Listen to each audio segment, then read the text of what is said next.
नमस्कार दोस्तों, सीप कैंपस चैनल पर आप सभी का स्वागत है। दोस्तों, आज हम लोग पढ़ने वाले हैं संधि के कुछ अपवादित रूप के बारे में। यानी आज हम कुछ ऐसे शब्दों को पढ़ेंगे जो अपवाद स्वरूप हैं, यानी उन पर जो हमने पीछे नियम पढ़े हैं, चाहे वो स्वर संधि के नियम हो या व्यंजन संधि के नियम, इन शब्दों में वो कोई भी नियम लागू नहीं होते। इनका जो संधि विग्रह है या जो संधि है वो स्वतंत्र रूप से काम करती है, यानी उनमें इनका अपना खुद का नियम काम करता है। स्वतंत्र रूप से ये लोग इनकी संधि हो जाती है या फिर इनका संधि विग्रह हो जाता है। और ये जो अपवादित रूप है ये बहुत ही इम्पोर्टेंट है, तो आप इनको जरूर पढ़ लीजिए। ये इम्पोर्टेंट क्यों है? अक्सर ये होता है कि आपके सामने कोई शब्द दिया जाता है और आपसे कहा जाता है कि इसका संधि विग्रह कीजिए, या फिर दो शब्द दिए जाते हैं यानी संधि विग्रह दिया होता है। आपसे कहा जाता है कि ये किस प्रकार की संधि का उदाहरण है या इसकी संधि कीजिए। तो आप क्या करते हैं, आपने पीछे जो भी नियम पढ़ा है, चाहे स्वर संधि हो या व्यंजन संधि, इनको लागू करने की कोशिश करते हैं और आपको उनमें से जो भी नियम समझ में आता है वही टिक कर देते हैं कि इसका संधि विच्छेद ये होगा या इसकी संधि ये होगी या ये शब्द जो है फला संधि का उदाहरण है। और होता क्या है कि चूंकि वो शब्द जो है अपवादित रूप का होता है तो आपका प्रश्न गलत हो जाता है, इसीलिए इनको पढ़ना बहुत ही जरूरी है। दूसरी बात, जो संधि के अपवादित रूप हैं इनके शब्दों की लिस्ट बहुत लंबी है। अगर हम सभी शब्दों को याद करेंगे तो नहीं कर पाएंगे, क्योंकि हम ज़्यादा से ज़्यादा कितने शब्दों को कर सकते हैं। तो अच्छा ये है कि हम सिर्फ उतने शब्दों को पढ़ लें जो इम्पोर्टेंट हैं, जो अक्सर एग्ज़ाम में आते रहते हैं। सभी शब्दों को कर पाना हमारे लिए मुमकिन नहीं होता, तो हम कम से कम शब्दों को करेंगे ताकि आसानी से याद कर पाएँ। लेकिन उन शब्दों को पढ़ेंगे जो एग्ज़ाम में कभी ना कभी आपने देखा ही होगा। चलिए हम अपना आज का टॉपिक शुरू करते हैं। सबसे पहले हम बात करते हैं संधि के कुछ ऐसे अपवादित रूपों की जो वास्तव में देखने में लगता है कि यहाँ पर अगर इनकी संधि करें, कुछ अगर संधि विग्रह आपको दिया हुआ है तो अगर आप उसकी संधि करेंगे तो आपको ये लगेगा कि यहाँ पर गुण संधि होनी चाहिए, लेकिन वास्तव में होती कोई और संधि है। तो वो कैसे काम करती है, वो शब्द कौन से हैं उसको देखेंगे। सबसे पहला जो हमारे सामने शब्द है वो है सुखार्थ। सुखार्थ में अगर आप इसका संधि विग्रह करेंगे तो आपको मिलता है एक शब्द सुख और दूसरा रित। अब देखिए यहाँ जो खा वर्ण है ये बना हुआ है खा प्लस आ से, तो इसका अंतिम वर्ण है आ और इसका योग हो रहा है री के साथ। तो हमने स्वर संधि में पढ़ा था, स्वर संधि का जो पहला प्रकार था गुण स्वर संधि, उसमें हमने पढ़ा था कि जब आ या फिर आ का योग री के साथ होता है तब बनता है अर। क्या बनता है? अर। तो इस हिसाब से अगर देखा जाए तो सुख और रित का जब योग होगा तो ये बनेगा सुखर्त। सुखा, उसके बाद ये आ और री मिलके बनाएगा अर, तो ये बन जाएगा सुखर्त। लेकिन यहाँ हुआ क्या है, यहाँ बना है सुखार्त, यानी जो खा है उसका दीर्घादेश हो गया है, इस पर बड़े आ की मात्रा चढ़ गई है। तो विग्रह की अगर हम संधि करें तो होना चाहिए था गुण स्वर संधि के हिसाब से सुखर्त, लेकिन हो क्या गया सुखार्थ, दीर्घादेश हो गया, यानी ये हो गया दीर्घ संधि का उदाहरण। तो ये एक अपवाद है जो देखने में लगता है कि गुण स्वर संधि होना चाहिए लेकिन हो जाता है दीर्घ संधि। उसी तरीके से आपका दूसरा उदाहरण है, ये है अक्षौहिणी। इसका जब आप विग्रह करेंगे तब बनेगा अक्ष प्लस ऊहिणी। अब देखिए अक्षौहिणी को भूल जाइए, इस पर ध्यान दीजिए, अक्ष प्लस ऊहिणी। यहां जो शब्द है क्षा, क्षा बना हुआ है हलंत के साथ क्षा प्लस आ, तो यहां भी अंत में है आ और इसका योग हो रहा है बड़े ऊ के साथ। तो जब आ प्लस ऊ बनता है तब ये हो जाता है ओ, और ये गुण संधि का नियम है कि जब आ का योग ऊ के साथ होगा तब बनेगा ओ। अब यहाँ अगर ओ बनेगा तब यहाँ क्या होना चाहिए था, अक्ष प्लस आ और ऊ मिलके हुआ ओ। इस प्रकार से होना चाहिए था अक्षौहिणी, यानी क्षा के ऊपर ओ की मात्रा होनी चाहिए थी, ये वाली मात्रा। लेकिन हुआ क्या है, ये बन गया है अक्षौहिणी, यानी क्षा के ऊपर औ की मात्रा चढ़ी हुई है। तो विग्रह के हिसाब से अगर हम संधि करें तो होना चाहिए था गुण संधि, लेकिन वास्तव में हुई क्या, दीर्घ वृद्धि संधि। क्योंकि आप जानते हैं जब ओ औ में बदलता है तो ये मात्रा में वृद्धि होती है, तो ये वृद्धि संधि होती है। आप स्वर संधि में वृद्धि स्वर संधि उठा करके देख लीजिए। तो विग्रह के हिसाब से जब हम संधि करते तो होनी चाहिए थी गुण स्वर संधि, लेकिन हुई क्या, वृद्धि संधि। तो ये भी एक अपवाद है। उसी तरीके से दूसरा है स्व प्लस ईरणी। यहाँ है अंत में आ और यहाँ पर है ई। तो जब आ प्लस ई होता है तो आ प्लस ई क्या होना चाहिए था, ए। आ प्लस ई से बनता है आपका ए। तो इस हिसाब से इसको होना चाहिए था स्वैरिणी। स्वैरिणी, स्व प्लस ईरणी से बनेगा स्वैरिणी, यानी ए की मात्रा आनी चाहिए थी। लेकिन हुआ क्या, यहाँ ए की मात्रा आई तो बना स्वैरिणी। तो यहाँ भी देखिए होना चाहिए था गुण स्वर संधि, लेकिन बना क्या, वृद्धि स्वर संधि। तो ये भी आपका एक अपवादित रूप है। उसी तरीके से है दशार्ण।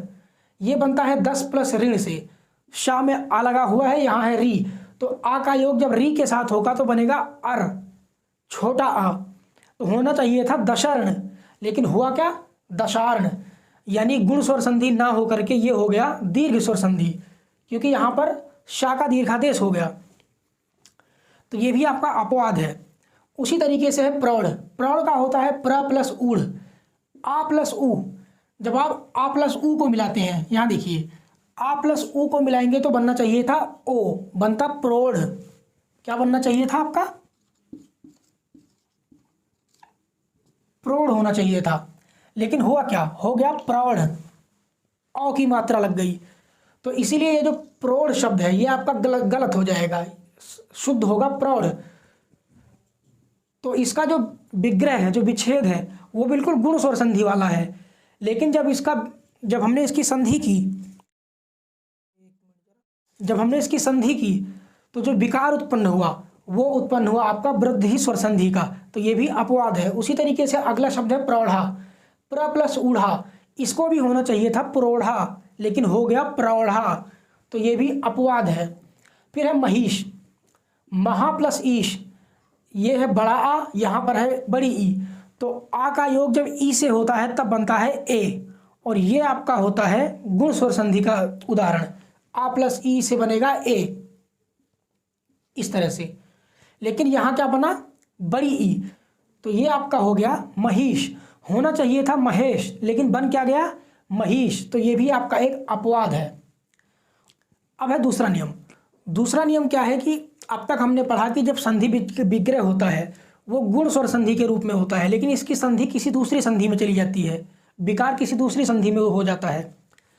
यहाँ पर क्या है कि जो हमारा संधि विग्रह है वो होता है आपका वृद्धि संधि में, लेकिन जब इसका हम संधि करते हैं इसकी, तब वो आपका चला जाता है गुण स्वर संधि में। देखिए कैसे, शब्द है अधर प्लस ओष्ठ।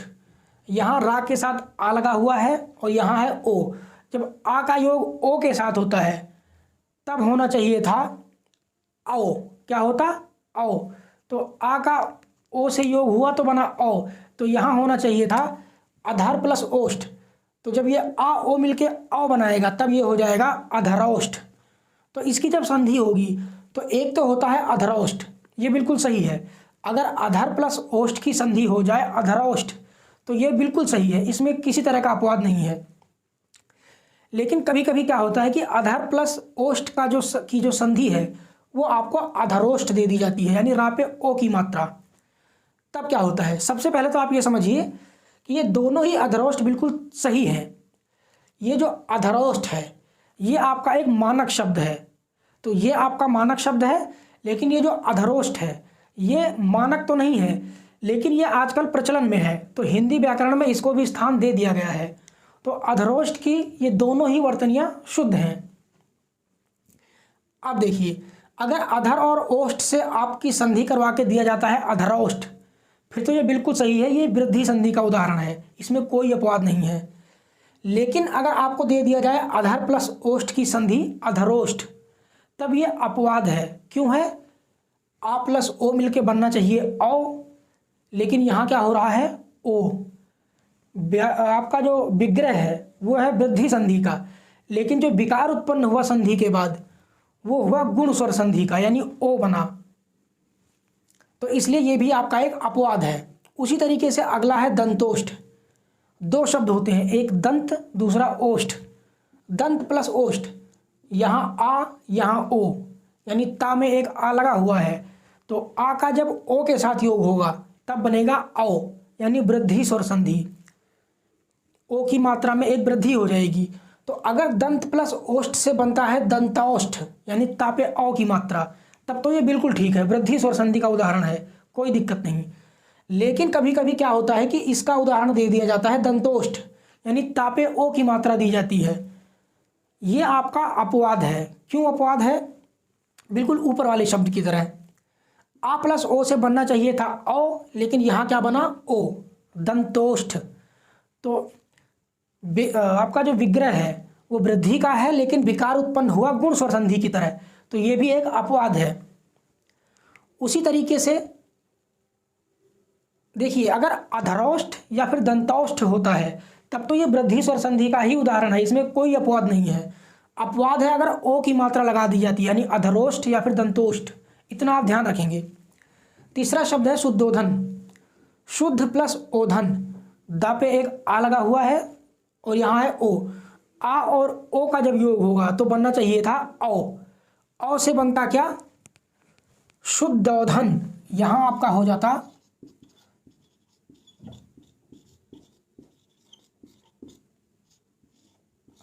शुद्धोधन, लेकिन यहाँ शुद्धोधन ना करके किया गया शुद्धोधन।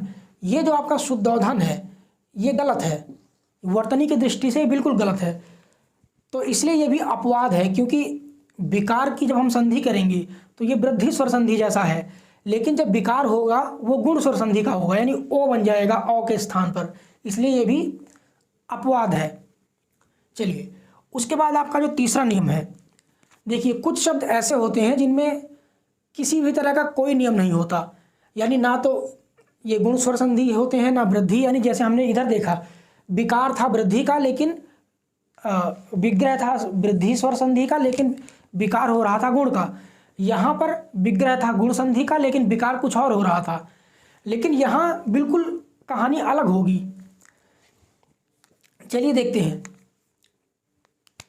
जैसे एक शब्द है विश्वामित्र, अगर हम इसका विग्रह करेंगे तो यहाँ पर ये दो शब्द हैं। यहाँ पर एक है विश्व प्लस है मित्र। विश्वामित्र यानी विश्व का मित्र, लेकिन अगर आप इसका विग्रह करेंगे तो यहाँ बनना चाहिए विश्व प्लस आमित्र, या यहीं पर एक कर देते हैं हम आ। तो अगर आप करेंगे विश्व प्लस आमित्र, तो देखिए विश्व हो गया, वहां पे एक आ लगा हुआ है, छोटा आ, तो इस आ का योग जब इस बड़े आ के साथ होगा तब ये बड़ा आ बन जाएगा। तो ये बनेगा विश्व आमित्र से विश्वामित्र। लेकिन यहां आप पॉइंट बहुत ध्यान से सुनिए, विश्वामित्र का अर्थ होता है विश्व का मित्र, विश्व प्लस मित्र यानी विश्व का मित्र। जबकि हमने जब किया विश्व प्लस आमित्र यानी विश्व का आमित्र, जो विश्व का मित्र ना हो, तो अर्थ का बिल्कुल अनर्थ हो गया। इसीलिए हमने क्या किया, सभी नियमों को ताक पे रख के इस आमित्र को मित्र बना दिया। अब ये बन गया विश्व प्लस मित्र, तो सिर्फ इसलिए ताकि अर्थ का अनर्थ ना हो, इसलिए आमित्र में से आ को हटा दिया गया है। तो विश्वामित्र का हो जाएगा विश्व प्लस मित्र। उसी तरीके से है दीनानाथ। एक शब्द होता है दीन, दूसरा है नाथ, यानी जो दीनों के नाथ हों, यानी जो बेसहारों के सहारा हों, ये होता है दीनानाथ। लेकिन अगर आप इसका विग्रह करेंगे तो यहां होता है दीन प्लस अनाथ। देखिए ना पे एक आ जुड़ा हुआ है और यहां भी एक आ है, और आ का जब आ से योग होगा तब ये बन जाएगा बड़ा आ, इसलिए ये बन जाएगा दीनानाथ। तो अगर दीन प्लस अनाथ करें तो हमारी संधि तो बिल्कुल ठीक हो गई, लेकिन अर्थ अगर आप निकालेंगे तो जहां दीनानाथ का अर्थ था दीनों के नाथ यानी बेसहारों के सहारा, दुखियों के सहारा, वही दीन प्लस अनाथ का अर्थ बिल्कुल उल्टा हो गया।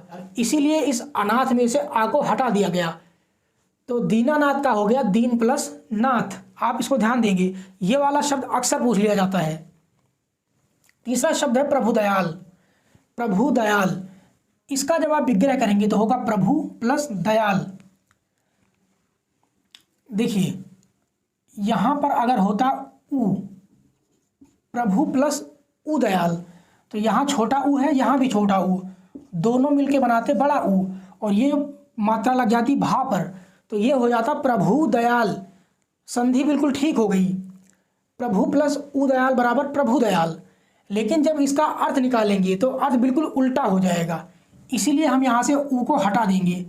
तो प्रभु दयाल का होता है प्रभु प्लस दयाल।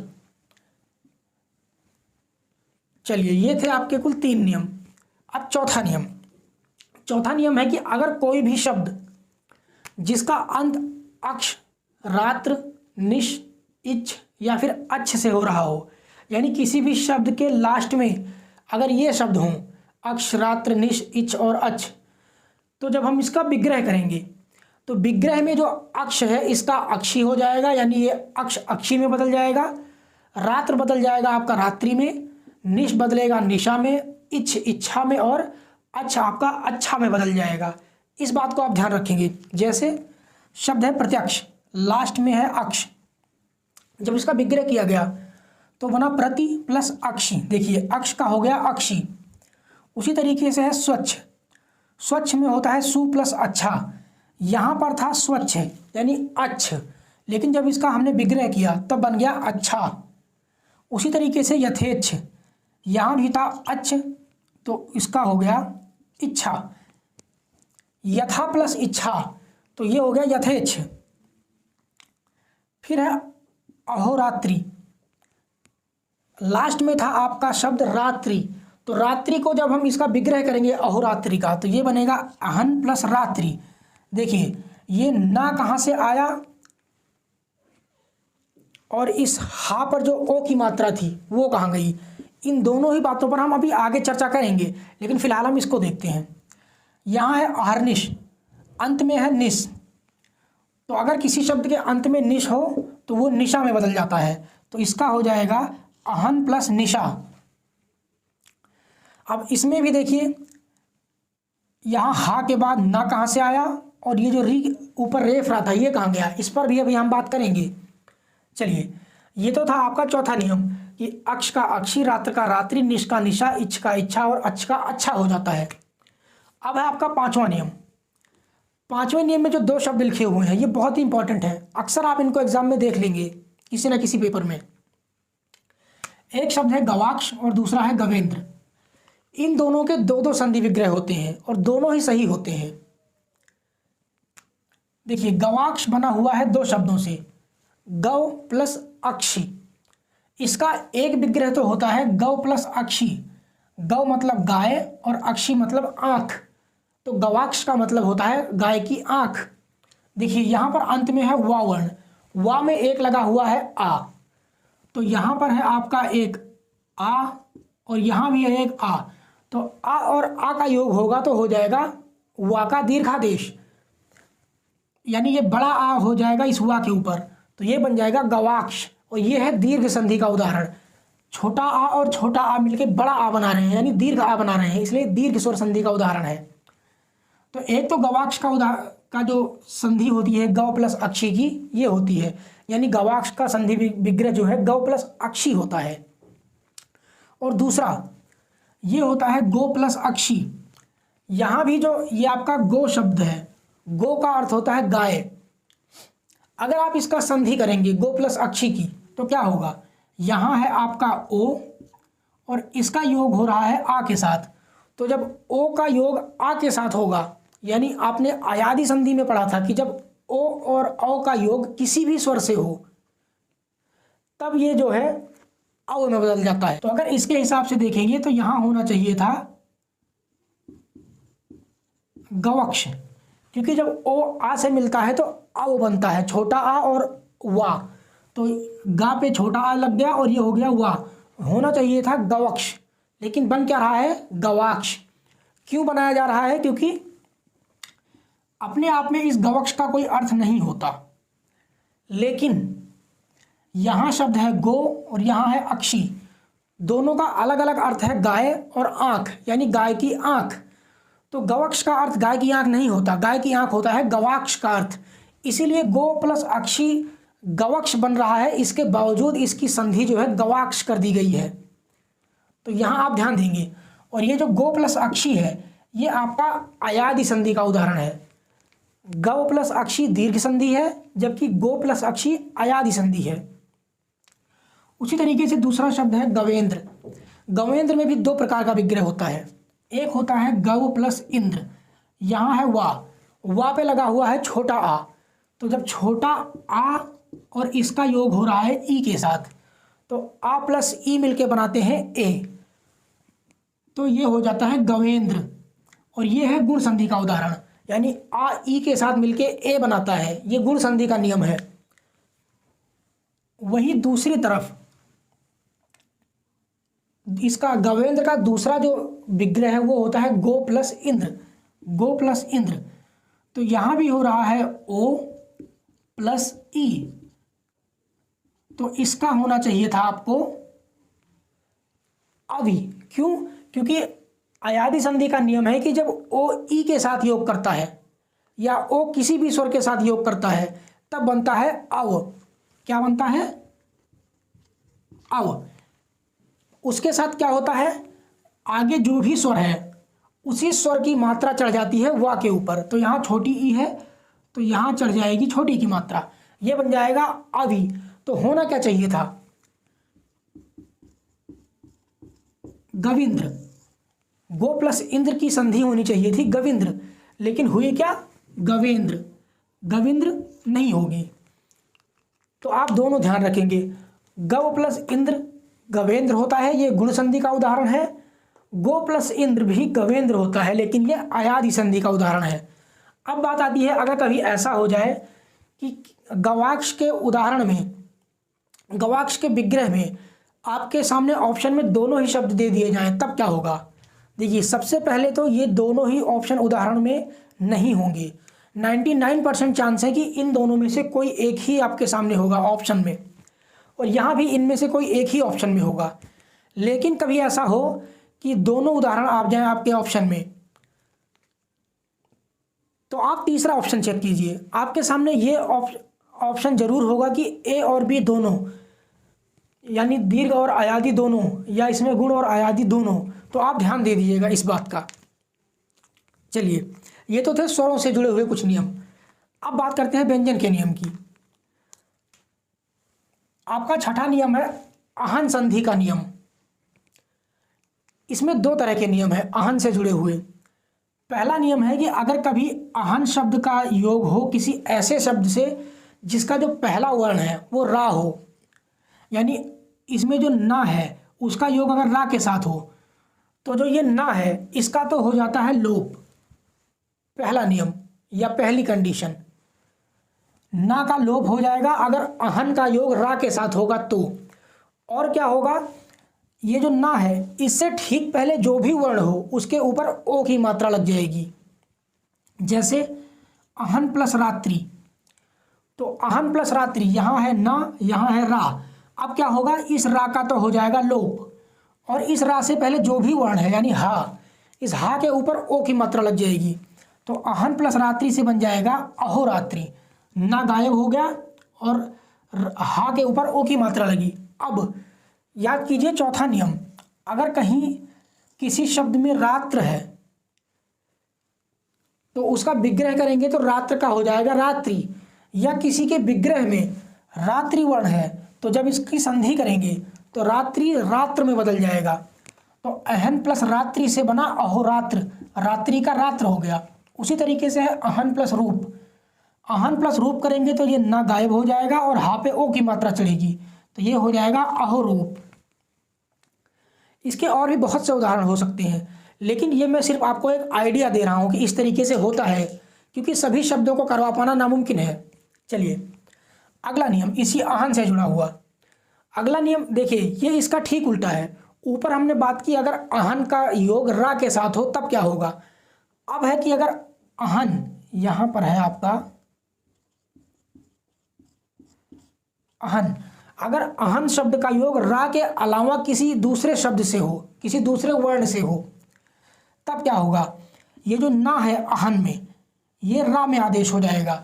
यानी अगर अहन का योग किसी ऐसे शब्द से होता है जिसका पहला वर्ण रा के अतिरिक्त कुछ भी हो सकता है, तो ना रा में बदल जाता है। जैसे अहन प्लस अहन, देखिए यहाँ पर है ना और यहाँ है आ, यानी रा के अतिरिक्त कोई दूसरा वर्ण है, तो अब ये जो दोनों ना हैं ये रा में बदल जाएंगे, तो ये बन जाएगा अरहर। अगला शब्द है अहन प्लस पति। यहाँ है ना वर्ण, यहाँ है पा, रा के अलावा दूसरा वर्ण है, तो ये ना जो है रा में बदल जाएगा, तो ये हो जाएगा आहरपति। उसके बाद है अहन प्लस मुख, ये बनेगा आपका आहरमुख। ना का योग हो रहा है माँ के साथ, तो ये बन जाएगा आहरमुख। ये थे आपके संधि से जुड़े हुए कुछ अपवादित शब्द। इनमें बहुत सारे शब्द हो सकते हैं, मैं पहले ही बता चुका हूँ, लेकिन सबको करवा पाना नामुमकिन है। तो आपका काम ये है कि सबसे पहले तो आप इन शब्दों को करेंगे, उसके बाद अगर हो सके तो जो प्रीवियस ईयर के क्वेश्चंस हैं उनको कहीं से इकट्ठा कीजिए, आपको नेट से भी ये क्वेश्चंस मिल जाएंगे।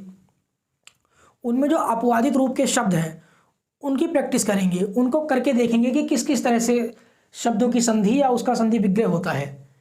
आप बहुत अच्छी कमांड कर पाएंगे संधि के अपवादित रूपों पर। चलिए, तो अपवादित रूप यहाँ खत्म हुए। हमने स्वर संधि और व्यंजन संधि दोनों को कंप्लीट कर लिया है। तो आज की क्लास को यहीं समाप्त करते हैं, मिलेंगे अगली क्लास में। नमस्कार।